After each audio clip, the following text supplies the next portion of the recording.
I have three things just to set the scene for today. A story, a reflection, and a challenge. The story.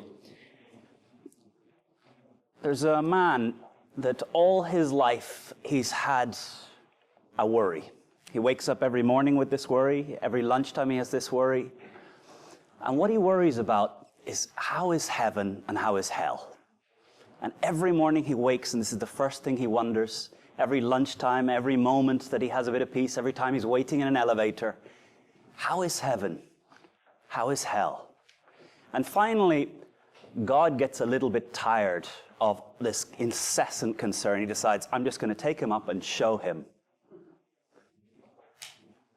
So the man appears at the first set of gates. There's some fire, little devils, rusted gates, and the gates open and they enter a room. They enter hell.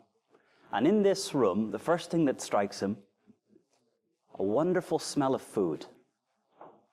But as he looks around the room, he sees people holding their belly, groaning, starving. But he sees that each person in the room is holding something in their hand. And as he looks closer, he sees it's an enormous spoon, a spoon that is enormous. In the center of the room, there's a bowl, an enormous bowl. And in that bowl, he looks and he sees it's full of food. And the people in the room are approaching the bowl, they're dipping their spoon into the food, but the spoon is so large that they cannot eat, and they're starving. God says, this is hell. The man says, it's not what I expected. They appear in front of some other doors. Little angels, harps, nice clouds. The doors glide open. They step into heaven. Same smell, same room, same bowl in the middle. Every person in the room has the same spoon. But in this room, they're reaching into the bowl, filling their spoon with food, and they feed each other. The difference between heaven and hell is who you choose to serve first. My sense from yesterday was that this is the framing that this group was coming towards. Affordable housing is not a problem because we haven't got the solutions. It's not a problem because we haven't got the finance. It's a problem because we haven't decided it's important enough yet.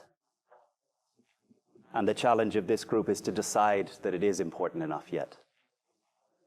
And my work over my life has been, in what way can I go into any room, any family, any team, any course, and find the conditions of hell and work to create the conditions of heaven? So the first thing is, we're talking about a choice here. A choice. Do we take what we're learning here and put it into place?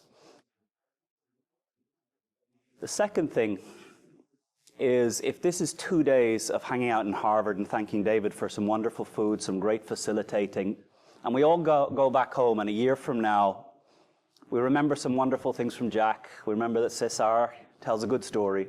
We remember Aisa's beautiful dress, wonderful power with words, but nothing has changed, then I would consider these 2 days a failure.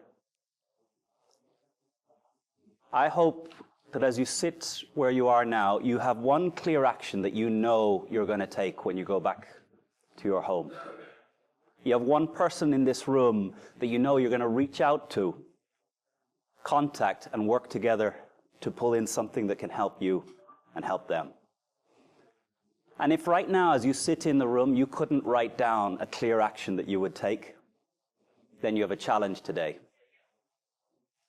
Your challenge today is to discover what that action is, who that person is, how you can take something from here and not leave this as 2 days of wonderful conversation that just floats away and makes no difference in the world.